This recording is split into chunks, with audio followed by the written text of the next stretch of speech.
gaan ons eentjie loop. Hande op die heupe en hek.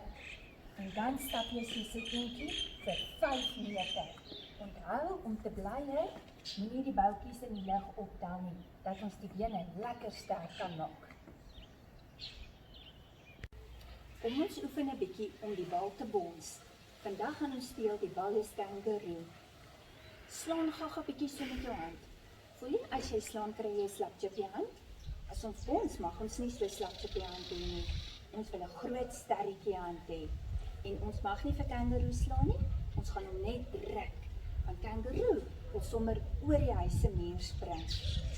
Goed, kom ons kry eers sterk bene. 1, 2, 3. Boem. En dan het ons soldaatarms. Want kangaroo het groot pote en as jy hom naby gaan hou, gaan hy op jou voete spring met sy groot pote. Soldaatarms, draai jou hand, dat jy 'n groot sterretjie hand bo op sy kop het. En dan buig jy jou lyf net klein bietjie vorentoe. Nou nie so baie nie, want ons is nie oupaatjies met kerries nie, nee. Net 'n klein bietjie en dan as kangaroo oor die muur wil spring, sê ons vir hom af. Onthou kangaroo mag nie hoor as jou naaltjie spring nie, so ons bons nie so nie.